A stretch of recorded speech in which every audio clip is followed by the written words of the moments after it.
Hello friends, Yamini ज्योतिष में आपका स्वागत है। मेरा नाम राजेश बब्बर है। तो आज रत्न के ऊपर जो मैंने फर्स्ट वीडियो बनाई थी उसका ये सेकंड पार्ट है। आज मैं आपको इसमें बताने जा रहा हूँ कि मेष लगन के लिए क्या सूर्य देव का रत्न पहनना चाहिए और किन परिस्थितियों में पहनना चाहिए, किन परिस्थितियों में नहीं पहनना चाहिए। उसके बाद मैं आपको बताऊँगा कि रत्न पहनने की विधि क्या होती है, कब कब हमें रत्न पहनना चाहिए और कब कब रत्न जो है धारण नहीं करना चाहिए। उसका एक पर्टिकुलर मुहूर्त होता है दोस्तों। बहुत से कम लोगों को शायद ये पता होगा कि कोई भी रत्न जब हम धारण करते हैं तो उसको एक स्पेसिफिक मुहूर्त में ही धारण किया जाता है।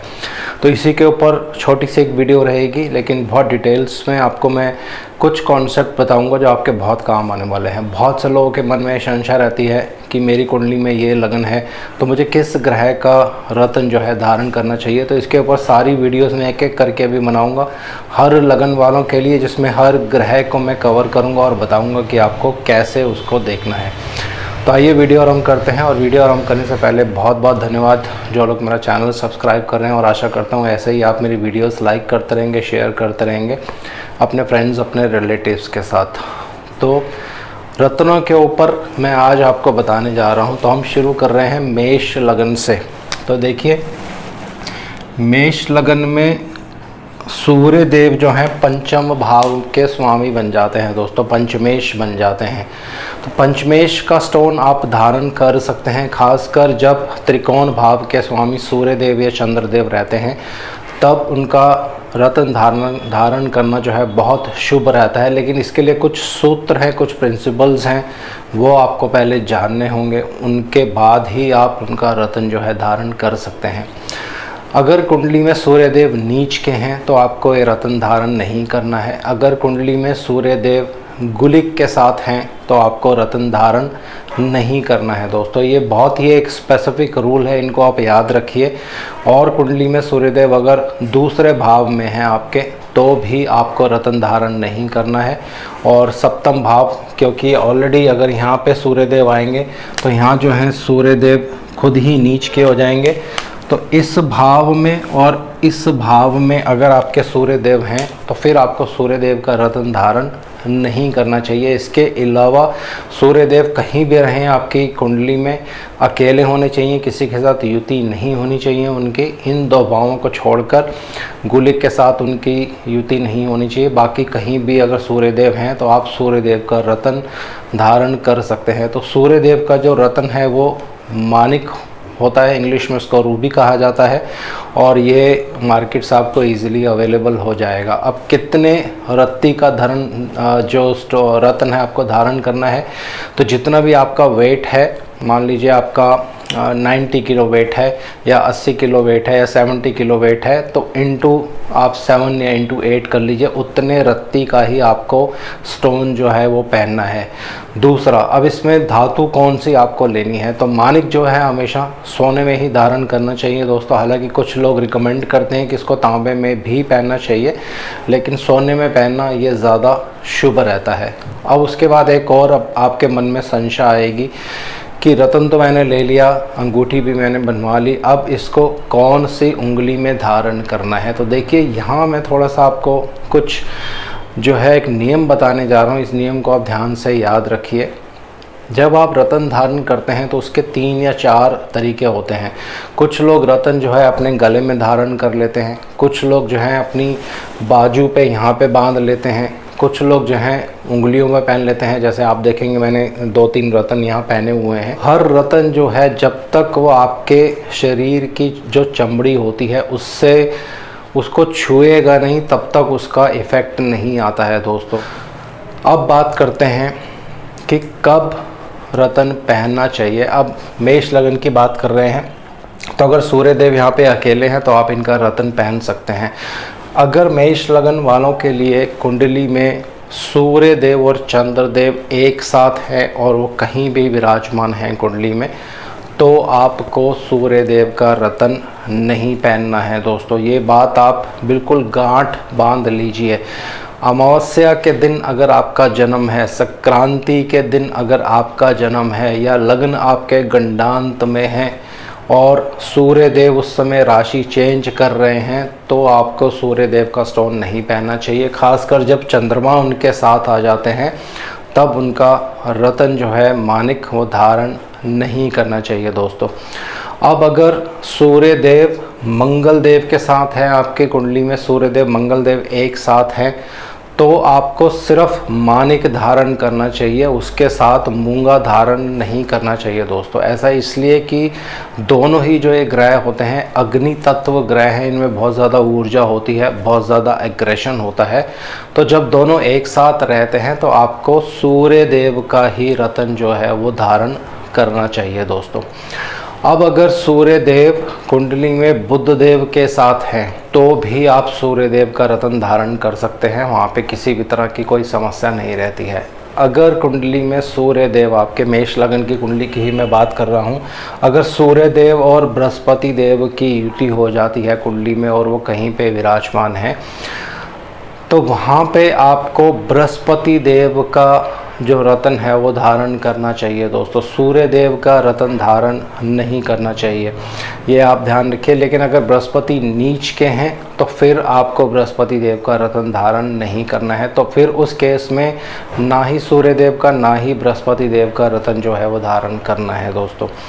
अगर सूर्य देव आपके शुक्र देव के साथ है, कुंडली में आपका मेष लगन है और सूर्य देव शुक्र देव की युति हो जाती है आपस में, तो आपको बिल्कुल भी मानिक धारण नहीं करना है दोस्तों।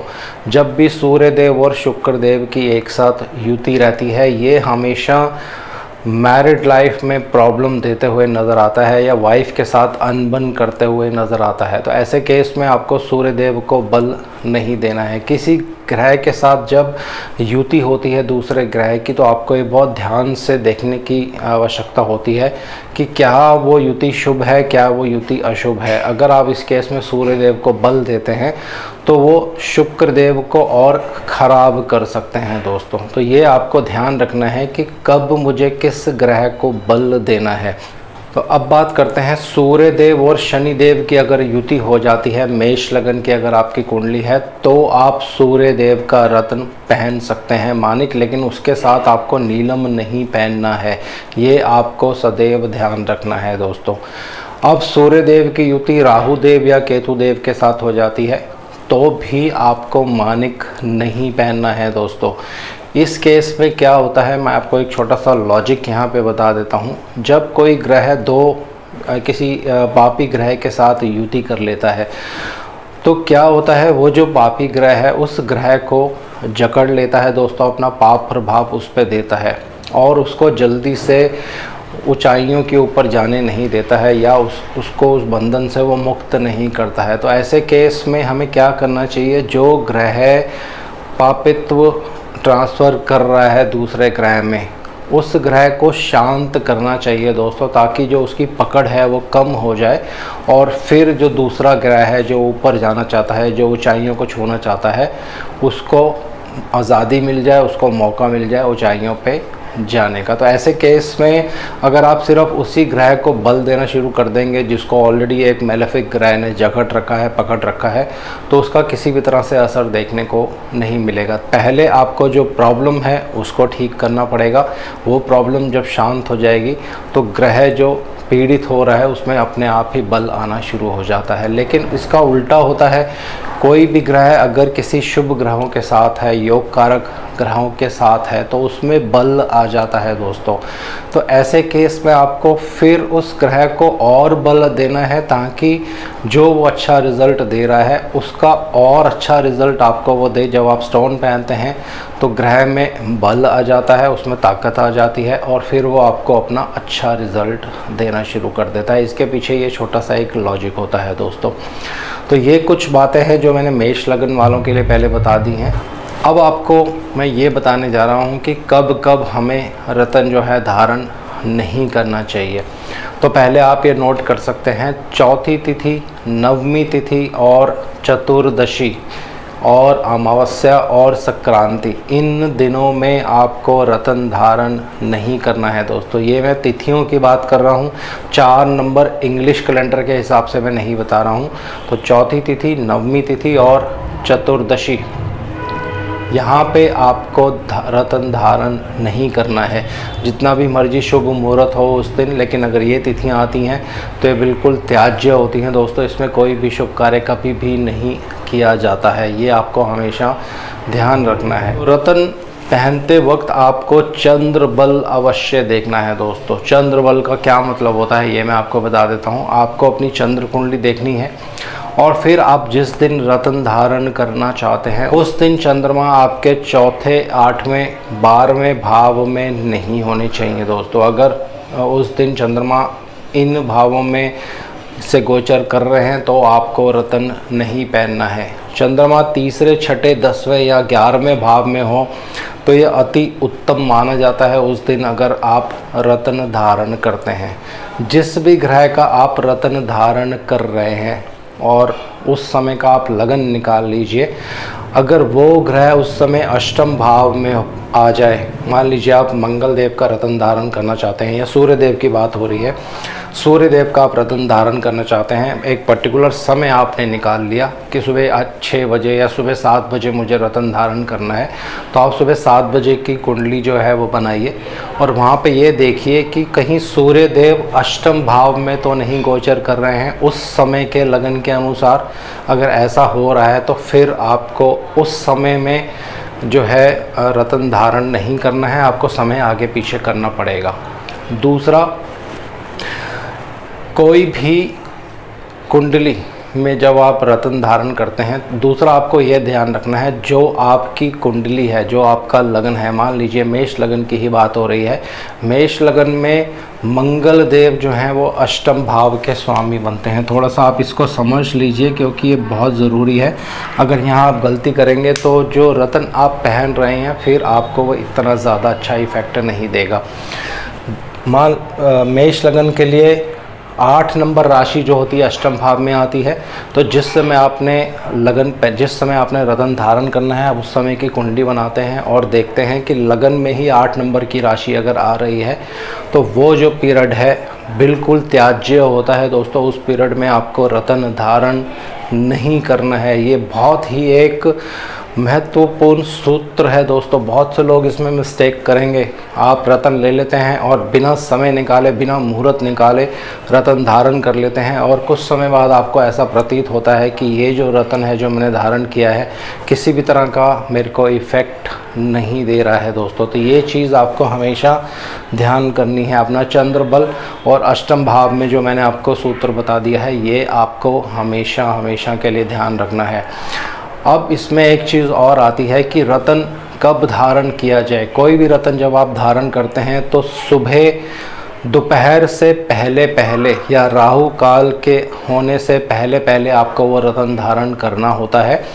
और जब आप रत्न धारण करते हैं, क्योंकि सूर्य देव जो हैं ग्रहों के राजा माने जाते हैं, तो उस तरफ मुख करके, सूर्य देव की तरफ मुख करके ही आपको रत्न जो है धारण करना चाहिए। वो रत्न कोई भी हो सकता है, नीलम हो सकता है, पन्ना हो सकता है, पुखराज हो सकता है, कोई भी रत्न हो सकता है, लेकिन जो हमारे राजा हैं सूर्य देव उनकी तरफ मुख करके ही आपको रत्न धारण करना चाहिए। अब यहाँ पे एक भ्रांति है लोगों के मन में कि आप अंगूठी बनवा लेते हैं सुनार से, फिर उसको आप घर लेके आते हैं और ऐसी धारणा है कि आप उसको कच्चे दूध में डुबो कर रात भर रख देते हैं दोस्तों। तो ये बिल्कुल गलत तरीका है, ऐसे रत्न धारण नहीं किया जाता है, क्योंकि कुछ जो रत्न होते हैं वो दूध को सोख लेते हैं दोस्तों। जब वो दूध को सोख लेंगे तो उसके जो हल्के हल्के रेशे होते हैं वो उस पर ही रह जाते हैं और कुछ समय बाद आप देखेंगे वो रत्न जो है धीरे धीरे घिसने लग जाता है, अपना इफ़ेक्ट देना कम कर देता है। एक सिंपल तरीका मैं आपको बता रहा हूँ। आप जब सुनार से अपना अंगूठी बनवा के ले आते हैं तो आप उसको गंगा जल से धोइए रत्न धारण करने से पहले, या जो भी शुद्ध जल आपके घर में है उससे उसको आप अच्छे से धो लीजिए। और जो आपके इष्ट देव होते हैं, जिनको आप मानते हैं, जिनकी आप पूजा करते हैं, उनके चरणों में वो रत्न या अंगूठी जो आपने बनवाई है वो कुछ समय के लिए रखिए और फिर उसके बाद जैसे मैंने आपको बताया है सूर्य देव की तरफ मुख करके वो रत्न आप धारण कीजिए। तो आप देखिए बहुत ज़्यादा उसका इफ़ेक्ट जो है आपको देखने को मिलेगा। तो इन सब चीज़ों के ऊपर समय भी आपको निकालना पड़ेगा कि किस समय में मुझे रत्न धारण करना चाहिए, उसका मुहूर्त कैसे निकलेगा, ये एक अच्छे पंडित जी आपको बता सकते हैं, कोई अच्छे एस्ट्रोलॉजर से आप डिस्कस कर सकते हैं, किसी अच्छे देवज्ञ से भी आप डिस्कस कर सकते हैं। तो ये कुछ चीज़ें हैं, ये आपको ध्यान रखनी है। किसी भी नक्षत्रों में आप रत्न धारण कर सकते हैं, इसमें कोई प्रॉब्लम वाली बात नहीं होती है। लेकिन मूल नक्षत्र एक ऐसा नक्षत्र है दोस्तों, अगर उस दिन मूल नक्षत्र पड़ रहा है तो आप कोशिश करिए कि वो दिन जो है आप छोड़ सकते हैं। बाकी किसी भी नक्षत्रों में आप जो है ये रत्न जो है धारण कर सकते हैं। अब बहुत लोगों के मन में एक और संशय रहती है कि रत्न जो है वो दाएं हाथ में पहने या बाएं हाथ में पहने। तो देखिए इसके लिए बहुत क्लियर जो है ज्योतिष में बताया गया है कि सीधा हाथ जो होता है वो आपका कर्म का हाथ है, लेकिन जो लोग बाय बर्थ उल्टे हाथ से काम करते हैं तो वो उल्टे हाथ में भी रत्न धारण कर सकते हैं। रत्न ये कुछ छोटी छोटी टिप्स हैं जो आप याद रखिए। बहुत से लोगों को शायद ये नहीं पता थी, सीधा आप जाते हैं रत्न ले लेते हैं, रत्न परचेज कर लेते हैं और पहन लेते हैं। अब यहाँ पे थोड़ी सी और दुविधा भी लोगों के मन में आएगी कि क्या हमें ओरिजिनल रत्न पहनने चाहिए या उनके सब्स्टिट्यूट भी हम पहन सकते हैं।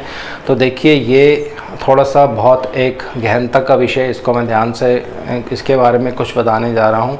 अगर आप एक अच्छी क्वालिटी की चीज़ लेते हैं तो उसका जो रिज़ल्ट होगा वो नेचुरल बात है बहुत अच्छा होगा। लेकिन अगर आप उससे थोड़ी सी लो क्वालिटी का कोई भी स्टोन लेते हैं या उसका सब्स्टिट्यूट भी पहनते हैं तो उसका रिज़ल्ट अवश्य आपको मिलेगा, लेकिन उसकी इफ़ेक्टिवनेस, उसकी रिज़ल्ट देने की जो क्षमता होगी वो कम हो जाएगी दोस्तों।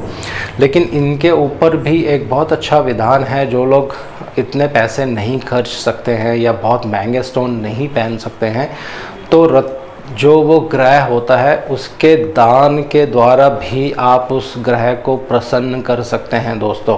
और दान करने की एक विधि होती है जिसमें संकल्प लिया जाता है कि आप किस लिए दान कर रहे हैं। क्या आप उस ग्रह के आगे हाथ जोड़कर उसको शांत करना चाहते हैं ताकि वो अपना कुप्रभाव नहीं दे, या आप हाथ जोड़कर उस ग्रह को प्रसन्न करना चाहते हैं ताकि वो अपना और शुभ प्रभाव आपको दे दोस्तों। लेकिन अभी जो मैंने आज आपको बताया है ये सूत्र बहुत ज़रूरी हैं दोस्तों।